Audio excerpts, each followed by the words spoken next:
आपको हिंदी साहित्य के इतिहास के बारे में बताया गया।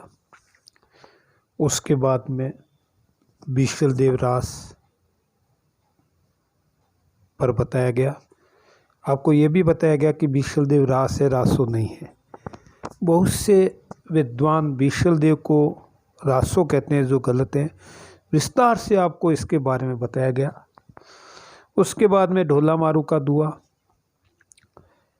लोक काव्य है, लोकगीत है, विस्तार से बताया गया। हिंदी साहित्य के इतिहास को 4 भागों में बांटा गया, उसके बारे में भी आपको बताया गया। आदिकाल, भक्तिकाल, रीतिकाल और आधुनिक काल। आदिकाल की जो परंपरा चली, आदिकाल के जो कवि हैं, उसमें अब आपके है सामने विद्यापति। विद्यापति आदिकाल में हुए। विद्यापति के बारे में जिस प्रकार से बहुत से विद्वानों के बारे में उनके जीवन का कोई पता नहीं रहता है, स्पष्ट नहीं है। भारतीय मनीषियों, महाकवियों और दार्शनिकों की प्रवृत्ति सतत अपने ज्ञान और की अभिवृद्धि में रही है, लेकिन व्यक्तिवाद को आगे बढ़ाने की नहीं रही है। वो अपने बारे में नहीं लिखते थे, कहीं उल्लेख कर दिया तो आ गया कि उससे अनुमान लगा लिया कि उसका समय ये है। जैसे कालिदास, आदि शंकराचार्य, संत कवि तुलसीदास, सूरदास, बहुत से ऐसे हुए हैं जिन्होंने अपने बारे में नहीं लिखा। ये परंपरा बाणभट्ट से चली। उन्होंने लिखा, बाणभट्ट ने अपने जीवन के बारे में। पहले के जो कवि, दार्शनिक, भक्त आदि, वो अपने बारे में नहीं लिखा। यही विद्यापति के साथ भी होता है। यही कठिनाई विद्यापति के साथ है। उन्होंने अपने बारे में विस्तार से नहीं लिखा, उल्लेख कर दिया। काल निर्णय करते हुए बहुत सी कठिनाइयां उपस्थित हुई, फिर भी अनुमान के द्वारा उनका काल, जन्म, मृत्यु आदि के बारे में है। कुछ जगह 1350 है, कुछ और है। मृत्यु का 1402 ईस्वी माना गया। बहुत से विवाद है उसमें।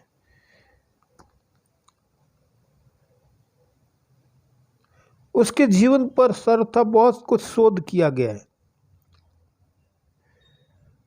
विद्यापति कहते हैं कि ब्राह्मण थे। विद्यापति का जन्म मिथिला के एक ब्राह्मण परिवार में हुआ था। उनके पिता का नाम गणपति ठाकुर था तथा माता का नाम हंसनी देवी था। ऐसी मान्यता है, ऐसी किंवदंती है कि विद्यापति के पिता ने शिव की आराधना की, शिव को प्रसन्न किया।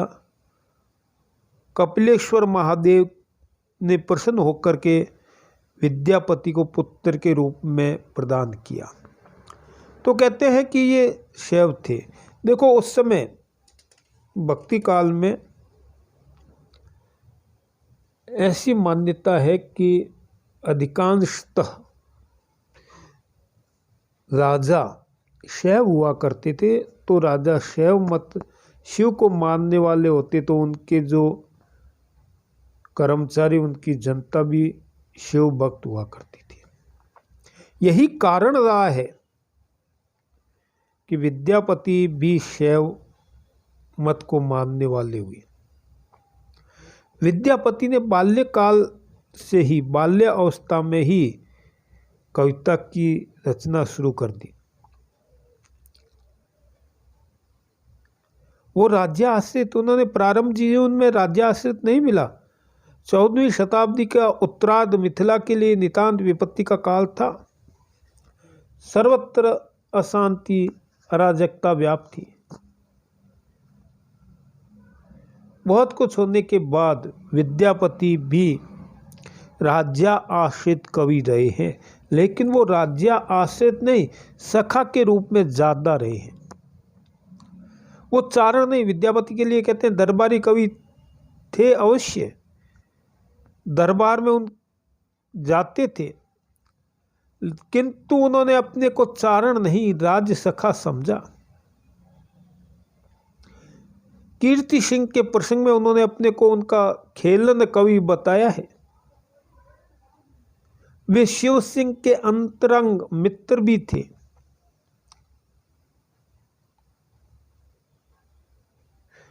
ऐसी भी मान्यता है, ऐसी भी बात है कि विद्यापति के जो गीत है वो शिव सिंह के अंतरंग अर्थात रानी लक्ष्मा के समक्ष विद्यापति के गीत स्वस्वर पाठ होते थे।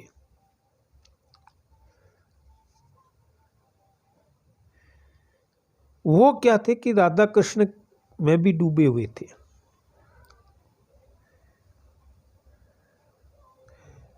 शिव सिंह विद्यापति जो है, अब आपसे प्रश्न पूछ ले, 1 नंबर का प्रश्न पूछे कि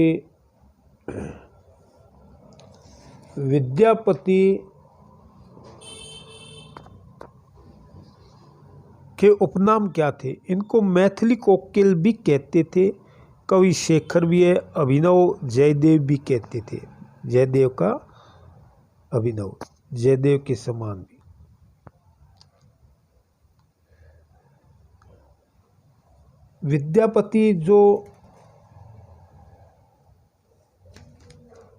विद्यापति का जीवन, विद्यापति की कीर्ति बहुत कुछ आगे है। विद्यापति को ये कहते हैं कि कई जगह कहते हैं कि ये जैसे हिंदी साहित्य के इतिहास में तुलसीदास जी का स्थान सर्वोपरि है, महाकवि है। विद्यापति के लिए है कि ये तुलसीदास जी से भी बढ़कर के हैं, कुछ विद्वान ऐसा मानते हैं। वो कहते हैं तुलसीदास जी का जो प्रभाव है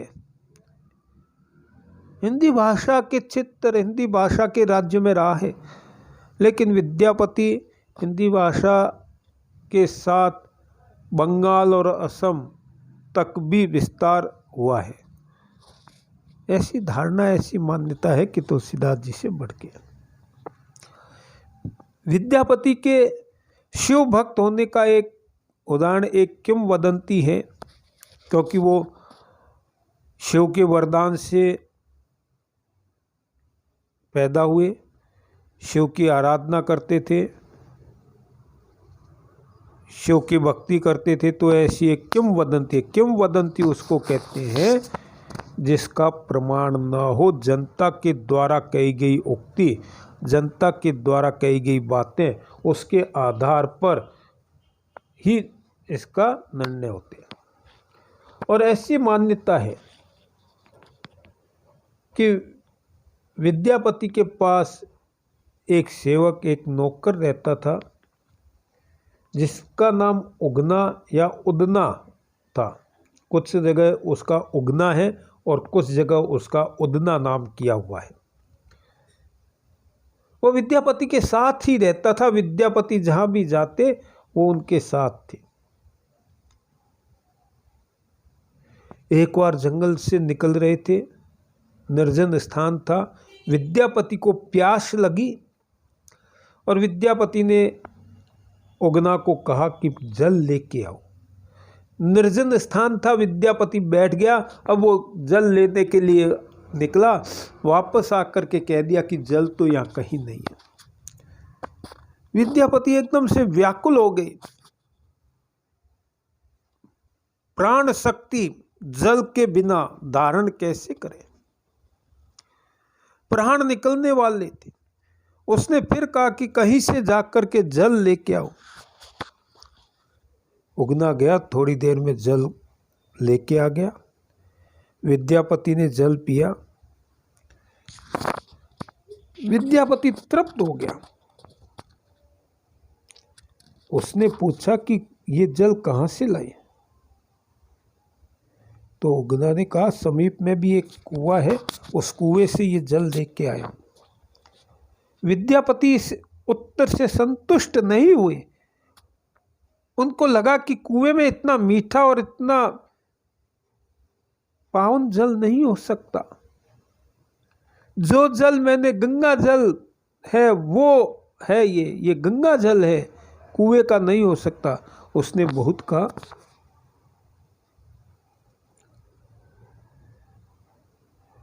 उगना ने बहुत कुछ बचने का प्रयास किया, बहुत सी बातें कही, लेकिन विद्यापति की धारणा थी कि ऐसा जल नहीं है, ऐसा जल तो कुएं में हो ही नहीं सकता, ऐसा जल और कहीं प्राप्त हो ही नहीं सकता। बहुत होने के बाद रहस्य प्रकट हुआ। उन्होंने कहा कि ये क्या है, जल नहीं है। तो उगना ने कहा ये गंगा जल है, और गंगा जल जल नहीं होता है, अमृत होता है। गंगा के लिए आज भी ये बात प्रसिद्ध है कि उसके जल में कीड़े नहीं पड़ते। गंगा जल आज भी खराब नहीं होता है, वर्षों तक वो रहता है, विकार नहीं आता है। उगना ने कहा, उगना कह दो कि ये एक तो गंगा जल है। तो कहा कैसे? तब कहा कि आपको प्यास लग रही थी, आपके प्राण बचाने के लिए मैंने अपनी जटा से गंगा जल निकाला, क्योंकि शिव की जटा में गंगा है, शिव की जटा में गंगा व्याप्त है। अब कहते हैं कि रहस्य प्रकट हो गया। तो शिव ने कहा कि ये रहस्य तुम किसी पर प्रकट नहीं करोगे। जिस दिन तुमने मेरा रहस्य प्रकट कर दिया, मैं उसी दिन चला जाऊंगा, मैं आपके साथ नहीं रहूंगा। विद्यापति मान गया कि बात सही है, और कहते हैं कि एक बार विद्यापति की पत्नी ने उगना को एक कार्य कहा।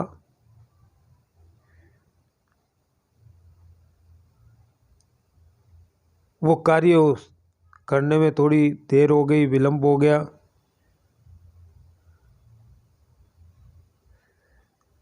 वह असंतुष्ट होकर के, विद्यापति की पत्नी असंतुष्ट होकर के, क्रोधित होकर के उगना को मारने दौड़ी। यह सब कहीं से विद्यापति देख रहे थे। उन्होंने तत्काल ही पत्नी से कहा, ठहरो ठहरो, किसको मार रही हो? साक्षात शिव पर ये प्रहार, शिव को मार रही हो। इतना कहते ही उसी समय वह उगना, वह सेवक उगना अदृश्य हो गया। उसी समय, उसी क्षण जैसे ही शब्द निकला और वो अदृश्य हो गया। विद्यापति ने पद भी लिखा। शिव के वियोग में पागल होकर के गाने लगे। एक पद लिखा, उगना हे मोर कतऊ गेला, कतई गेला शिव कबऊ भेला, भांग नहीं बटुआ ऋषि वैसला, और जोई हेरी आनी हेली हसी उठ लाह।